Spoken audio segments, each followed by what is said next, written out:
Ladies and gentlemen, boys and girls, welcome to a misadventure in home automation. This goes wrong for me throughout this process, and I should probably just have hired an electrician.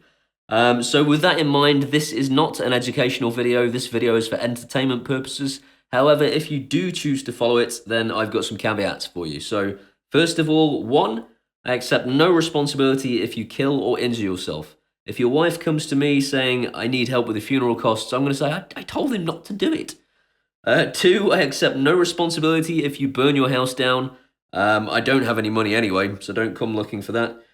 Three, I don't know why you've got 5 wires sticking out of your wall when there are only 3 sticking out of my wall.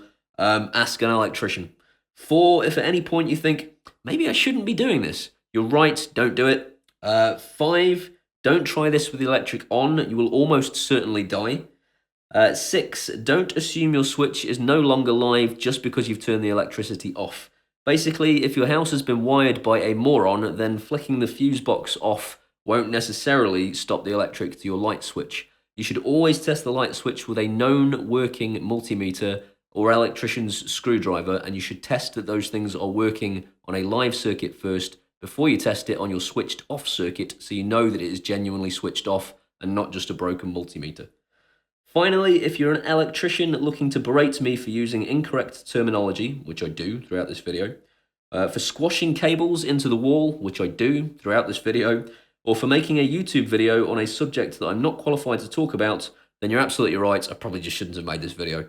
Either way, here it is, enjoy how not to wire a light switch.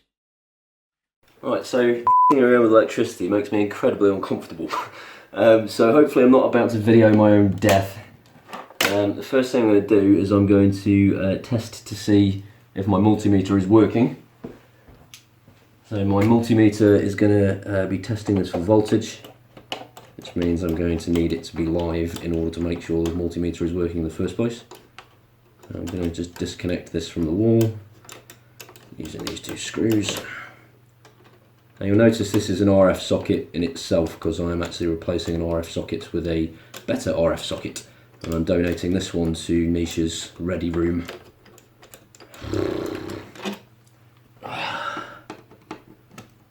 The discomfort right now is palpable. I absolutely hate messing around with electricity. Absolutely hate it.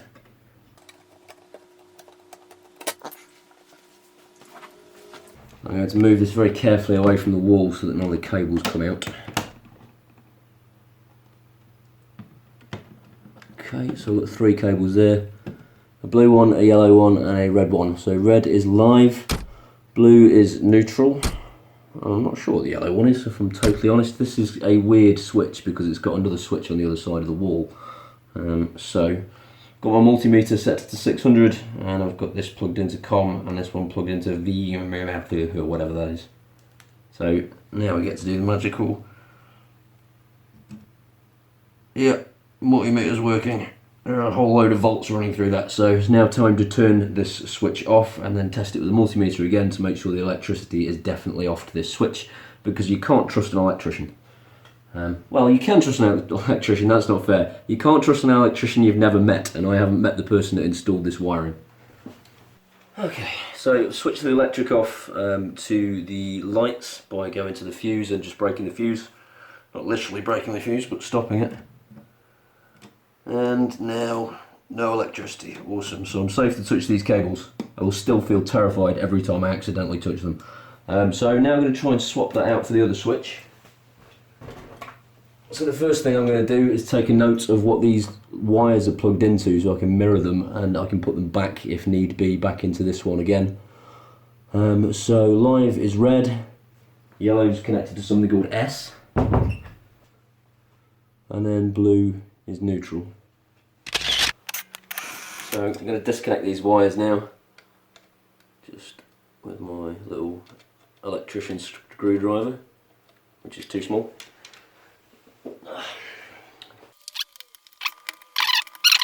Okay, there we go, the wires are off. So the instructions seem to be suggesting I put the live into the L and the neutral into any one of those L1, 2 or 3. The question is, where's the yellow wire going to go? Okay, so I've been told I need to open the panel, so I've just put a screwdriver in here just to lever it open. So I'm now left with something far more basic looking. I can see my 2 screws that need to line up with those holes there. I'm a bit concerned that the depth of this is deeper than my old one, and I really don't want to have to chase into this wall if I can help it. I also don't think there's an awful lot of room for these cables to sit properly, but we're going to give it a go anyway. Okay, so I'm going to open up these, open the relevant ones actually, so that's the live one. Open that up enough to get the cable into it so I can then screw it back down again. I'm going to put the neutral wire in there. I'm going to put this yellow wire in here and see what happens. Hopefully my house won't explode. We'll soon find out. All it will do is it will trip the switch if it doesn't like it. Live. That one down. Good and tight, give it a pull, make sure it's not coming out. L1. Tighten that one down. Give it a pull, make sure it's going nowhere, it's not. And then this yellow one I'm going to stick in here and see what happens. And then when it doesn't work, I'm going to ring my dad because he knows what he's on about and I don't.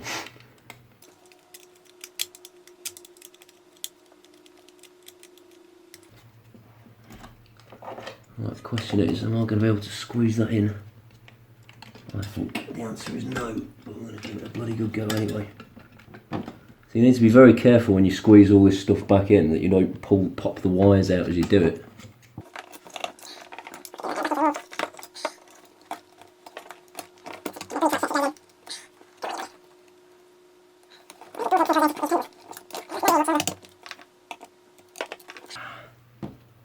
I think I've got absolutely no hope of that going in there.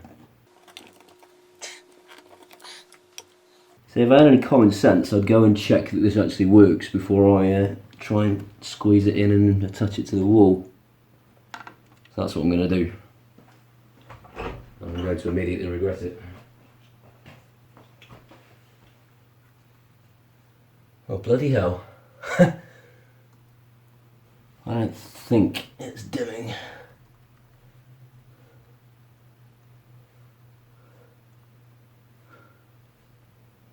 I'll worry about that afterwards. So if I can get these cables into the wall, we've got it working. Bizarre. I have absolutely no idea what this is supposed to be doing. Never mind, we'll figure that out afterwards. Let's see if I can get these cables into the wall. I'm going to switch the electric back off though first.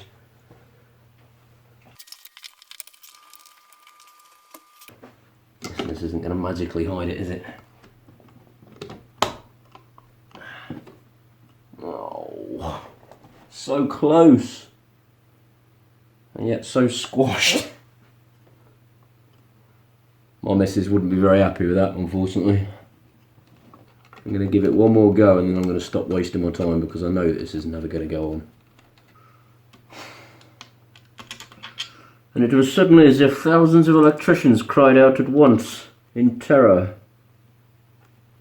They won't be impressed, I'm sure, with me trying to squash cables into a wall. They'll be telling me to pack it in, get a bigger box, chase into the wall and then do it properly. But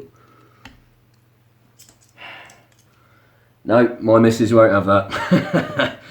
You bugger. Right, okay. It looks like I'll be making a trip to B&Q tomorrow and then I'll be chiselling out to this wall and my missus will be freaking out the whole time. Brilliant. Can't wait. So the electric's off again and I'm going to disconnect this. I'm going to take this back box out and then I'm going to chisel away at that breeze block and hope to God that it actually makes it deeper. What a pain in the ass.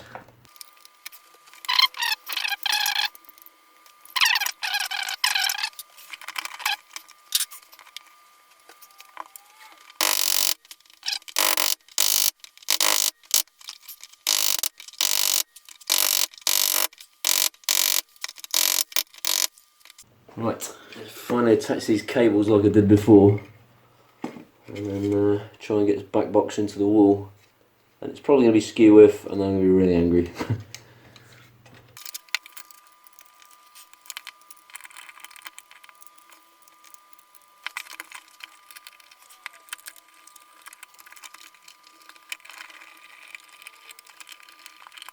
You know what? There's enough play in this to be able to straighten it up.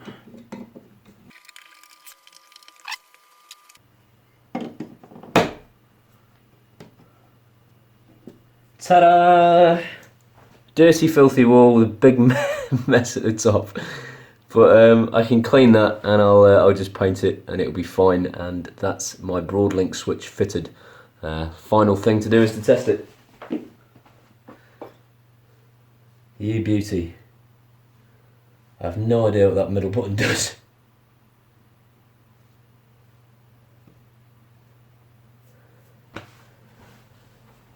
It's done, it's over, and now I've just got to clean up.